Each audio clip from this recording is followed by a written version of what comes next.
Welcome back to another session of Cherished Daughters Revolution video series where moms come to invest today in their daughters tomorrow. Today our special guest is Amira Abdulhafid. Did I say it right? Yes, you did. Okay.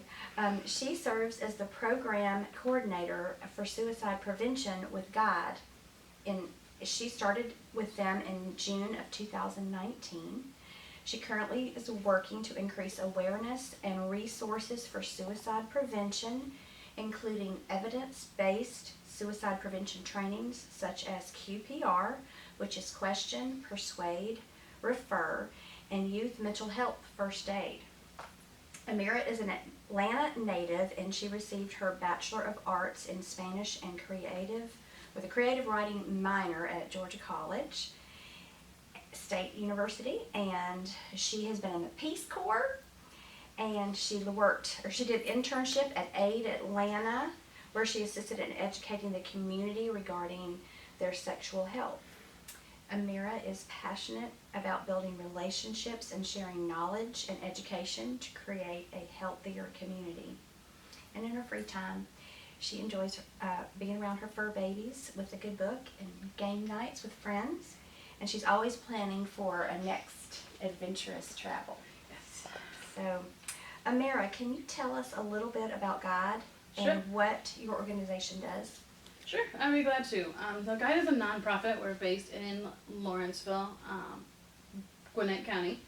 We started in the 1980s. It was a combination, a joint effort between the Gwinnett Board of Commissioners as well as the Gwinnett Board of Education. To basically combat the growing underage drinking epidemic that was going on. And now we've grown, so we focus on a community level change around issues such as the suicide prevention, underage drinking, prescription drug abuse, and vaping now. And also we do a lot of youth empowerment, youth leadership, after school activities, professional training, and just different activities to bring some positivity and youth empowerment to the youth. Georgia Teen Institute is a huge part of GUIDE as well. It's a 4-day summer camp for youth action teams across the state. They travel down to Oxford, Georgia, near Covington, to Oxford University, and they stay on the campus, and we teach them about prevention projects, and basically they create their own prevention project that they have to take back to their community. Oh, that's really cool.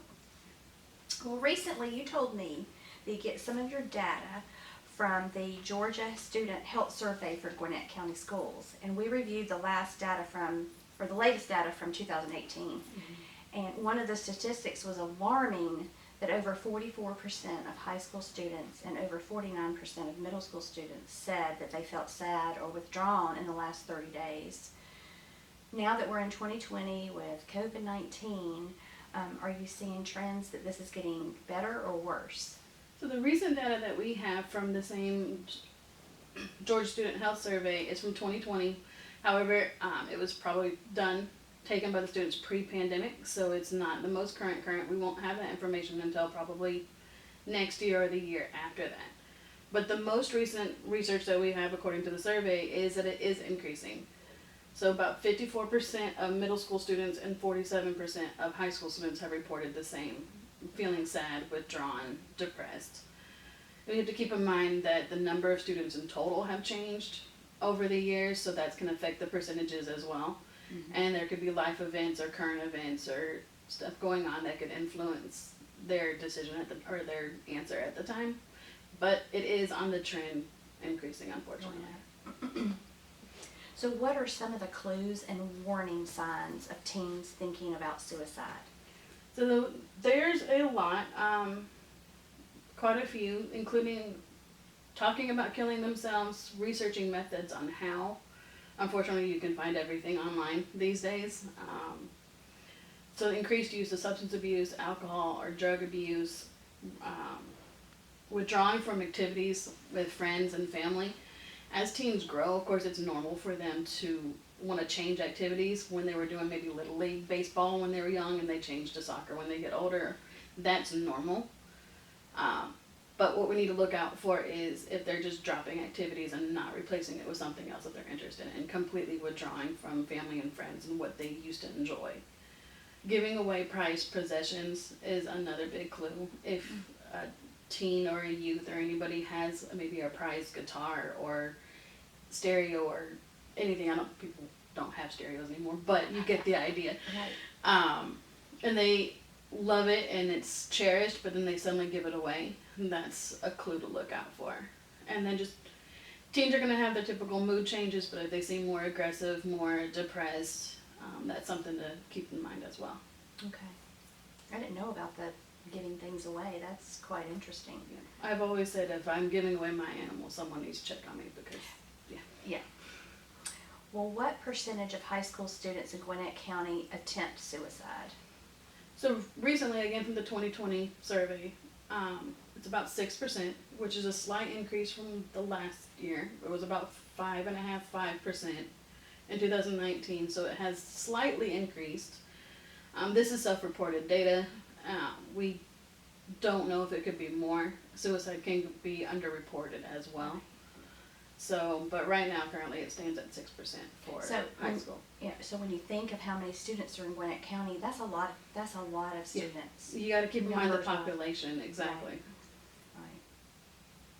If they fail, if they attempt suicide and they fail, do they attempt again typically?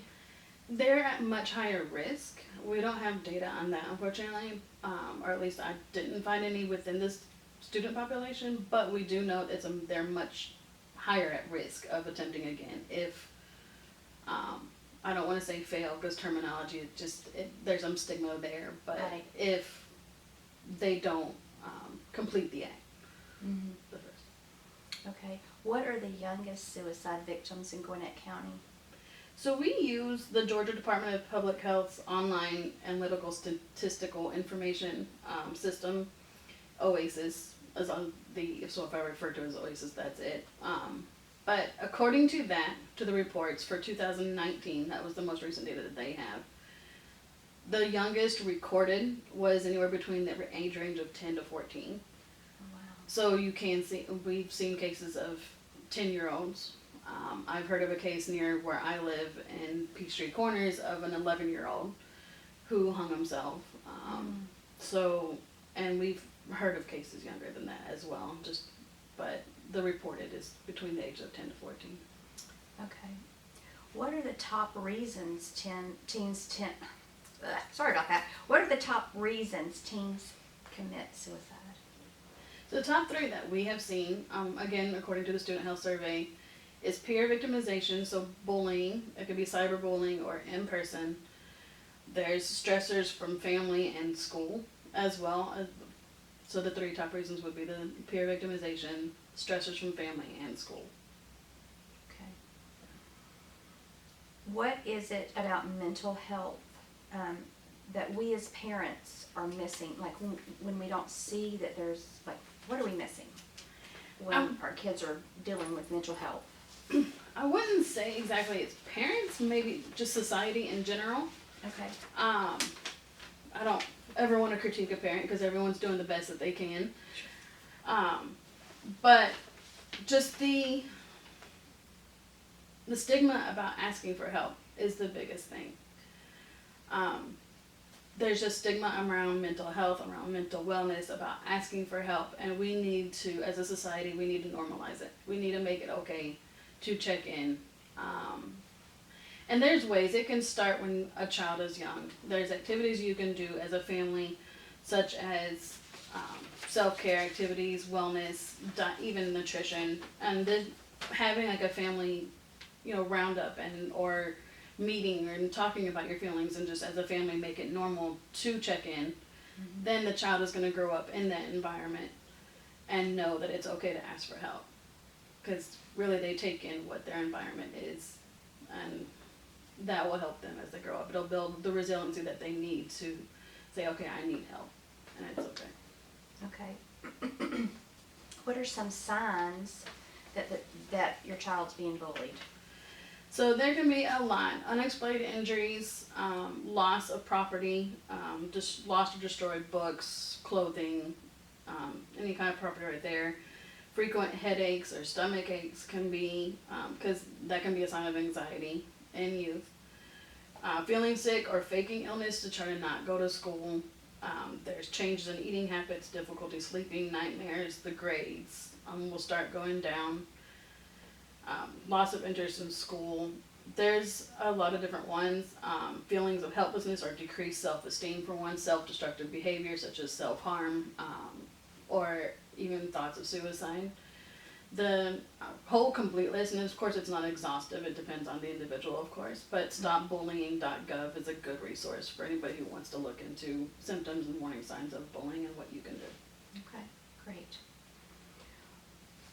Let's see, are there training courses that your organization offers in regard to suicide prevention? We do.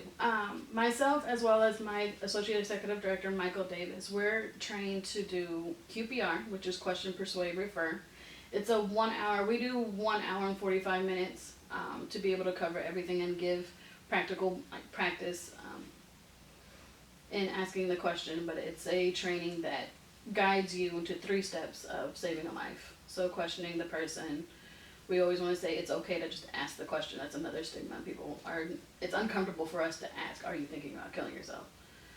And then persuading them to stay alive and then referring them to help, be it professional or maybe just a trusted adult that they haven't talked to yet. Well, I actually went through that training through another organization. We put our volunteers went through it, and I highly recommend it to anybody that hasn't ever done it. It was so eye-opening, and it was really helpful to know what to do if you come across someone or your child or a friend, anybody that is feeling like they don't want to live anymore. So it's really a cool thing. So I'd highly recommend it to y'all. Contact Guide if you want to learn more about that. And we do offer it virtually now because we understand with the COVID-19 pandemic, people might not want to be in person. But we do offer it virtually. We actually offer it monthly for free. So I will give you the website information, and maybe you can send it out to the viewers and to your group. But people can register for it for free. The next one is November 4th, which is Wednesday. So, and then it will be November 18th, I believe, the week before Thanksgiving. So, and then another training, Go ahead. Another training that we offer is Youth Mental Health First Aid. This is a 6.5-hour course, but it goes deeper into mental illness and how to really engage with a person who's in a crisis. It can talk it has a little more detail about each mental illness if there is, and bullying. They've added recently some information about bullying as well. So again, this can be provided virtually. We do offer it for any Gwinnett resident or a Gwinnett person who lives in Gwinnett or works in Gwinnett. It is free. We're not going to charge for it if you work or live in Gwinnett. 2 hours of self-study at home. It's kind of like a webinar thing. We'll send you a login. You go on and you complete the 2-hour webinar that they already have. And then it's a 4.5-hour Zoom instructor-led by myself and Michael to get the practice, because we do a lot of role play and practice for people to get comfortable with. And did you say that was for teens or it's adults? for adults. Or both? Oh, it's for adults only. It's for adults who are constantly engaged with youth. Okay. So it would be really good for parents or educators or anybody really who has any kind of engagement with youth. Okay. Let's see. What can we do if we think someone is showing signs of thinking about suicide? Check in with that person privately. You don't want to call them out in the middle of a facilitation or class or anything like that, but just check in with them. Say, hey, I've noticed recently you've been kind of down or kind of irritable. It can be either way. Lately, I just want to check in. Is everything okay? They might brush it off saying, I'm fine, this and that. But the fact that somebody actually took the time to notice them, that act right there can actually save a life. The story of Kevin Hines is a great example. We can talk about that if we have the time, or people can Google it. But Kevin Hines He was one of the only survivors of someone who jumped off the Golden Gate Bridge. And Oh, wow. his story was leaving from his home, going to the bridge to attempt suicide. All he wanted was somebody to ask if he was okay. And he said he would have stopped and gone back home and gotten help. But nobody stopped him. He was crying on the bus, nobody stopped him. A tourist asked for a picture, but he's sitting there crying on the edge of the bridge, but she's only wanting him to take a picture. And, you know, maybe the tourist didn't know. It could have been, no one's blaming that person. But the point is, like, if somebody had just stopped him and asked, are you okay? He would have stopped and turned around and gotten the help that he needed. So, that's just important. And he said he jumped off the bridge He and did. survived And survived. and told that story. And told that story. Yeah, so just showing somebody that you care, that you see them, and that you care about them Exactly. is huge. It is very huge because I don't know the experience for everybody. I know what I have seen and gone through. Mm-hmm. You feel like you're invisible. Right. So for someone to pick you out and say, hey, I noticed this, it makes a huge impact. And then if somebody actively listens and is not judgmental, and actually just listen and make them feel like their feelings, regardless of what they are valid, then that can make a huge impact. Okay. Should we talk about faith when someone is thinking about suicide? That, yes and no. Okay. It depends on if you know that person. If you know that they're actively engaged in their church and their religion and their faith, and you know that's an important factor of their life, then yes, by all means, do that. But stay away from the guilt tripping, saying, you know, it's a sin, Right. you're going to be excommunicated, anything like that, because that is judgmental and it's going to shut the person down. They're going to feel that what they're feeling is not valid. It's going to make the situation worse. But there's obviously many ways to lift somebody up through faith. Right. So it just it depends on the person and if you know the person. Okay. All right. Is there any correlation between self-harm, like cutting, and suicide? Again, yes and no. Self-cutting, it's also known as non-suicidal self-injury. It can be used as a coping method to escape from whatever they're going through. Mm-hmm. Some people like the sensation of it. It's a distraction. But it doesn't necessarily have the intent to kill themselves. Okay. But they can become sensitized. They can be used to the pain, and then suicide then becomes not as frightening because they got used to the pain. They're habituated. And then the intent can change over the years. So regardless of whether they're doing self-harm like cutting or anything like that, or just, refer them, you can practice QPR with them, or you can talk to them the same and say, hey, I've noticed you've been doing this. Is everything okay? Can we get you help? Because really that person does need to be referred to help. Right. To prevent it from changing in the future. Okay. I heard the National Suicide Hotline number is changing. Can you tell me more about that? Sure. Actually, the president recently just signed it into law. So starting in 2022, the new Suicide National Hotline will be 988. We have the emergency line as 911, obviously, and we have a transportation line as 511. Those are 3 digits, very easy for someone to remember. So the bill was proposed, to save somebody's life, time is of the essence. So, and no one's going to remember the full number 800-273. I'm even looking down, and I work in this field. Yeah. So 988 is just an easier, smaller number for people to remember, and it can get faster access to help. Okay, and I think you told me when we talked before that it's going to take a while for that to be implemented due to Correct. all the technology that has to happen. Right, yes, exactly. If you call the number now, it automatically picks up where you're calling from and gets you to your area, your locality. So there's a lot of technology stuff in the background that they're going to have to try to switch over. And I don't know what all goes into that. So it's going to take a little bit of time. So they're saying by July 2022, it's going to start. Okay. Is there a Georgia suicide hotline number? Excuse me.